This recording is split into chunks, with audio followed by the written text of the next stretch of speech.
সাবেক একজন সেনা কর্মকর্তার দাবির ভিত্তিতে জাতীয় সঙ্গীত পরিবর্তনের বিষয়টি। ডক্টর ইউনূসের সরকার আসার পর থেকেই রাষ্ট্র সংস্কারের কাজ শুরু হয়ে গেছে, আর এরই অংশ হিসাবে দেশের জাতীয় সঙ্গীত পরিবর্তন করার উদ্যোগ গ্রহণ করা হচ্ছে। বুধবার বাংলাদেশ সেনাবাহিনীর সাবেক ব্রিগেডিয়ার জেনারেল সংবিধানের সাথে জাতীয় সঙ্গীত পরিবর্তন করার দাবি জানান। জাতীয় সঙ্গীত দুই বাংলা এক করার জন্য জাতীয় সঙ্গীত আমরা কি দুই বাংলা এক হতে চাচ্ছি? আমরা কি স্বাধীন বাংলাদেশ থাকতে চাই, না ভারতের পশ্চিমবঙ্গের অঙ্গীভূত রাজ্য হতে চাই? ভারতের নতুন জাতীয় সঙ্গীত আমাদের তৈরি করা হোক।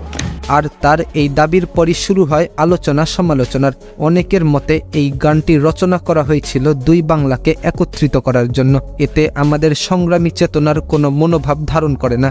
আর এই পরিবর্তন বিষয়ে সাধারণ জনগণ নানা রকম প্রতিক্রিয়া জানিয়েছেন। জাতীয় সঙ্গীত কখনো পরিবর্তন করা যাবে না। যদি জাতীয় সঙ্গীত পরিবর্তন করা হয় তাহলে আমাদের জাতীয় সত্তাকে বিলীন হয়। জাতীয় সঙ্গীত পরিবর্তন করা প্রয়োজন। কারো মতে দেশের জাতীয় সঙ্গীত পরিবর্তন করা উচিত, আবার কেউ এই পরিবর্তনে তীব্র আপত্তি জানিয়েছে। আমার সোনার বাংলা এই জাতীয় সঙ্গীত তো জন আকাঙ্ক্ষার আমাদের জাতীয় সংগ্রামের সুরকে ধারণ করে না।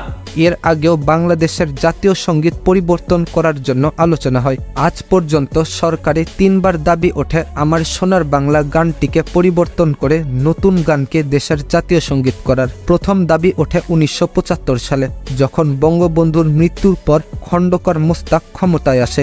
তিনি জাতীয় সঙ্গীত পরিবর্তন করার জন্য একটি কমিটি গঠন করেন, আর সেখানে কাজী নজরুল ইসলামের চল চল চল এবং ফররুখ আহমেদের পাঞ্জেরি গানটিকে জাতীয় সঙ্গীত করার প্রস্তাব দেওয়া হয়। এরপর 1979 সালে জাতীয় সঙ্গীত পরিবর্তন করার কথা নতুনভাবে ওঠে। তখন ক্ষমতায় ছিল জিয়াউর রহমান, তবে কিছুদিনের মধ্যেই তিনি মৃত্যুবরণ করেন এবং সেই নির্দেশনাও চাপা পড়ে যায়। এই ছিল বাংলাদেশের জাতীয় সঙ্গীত পরিবর্তনের যত চেষ্টা ও ইতিহাস।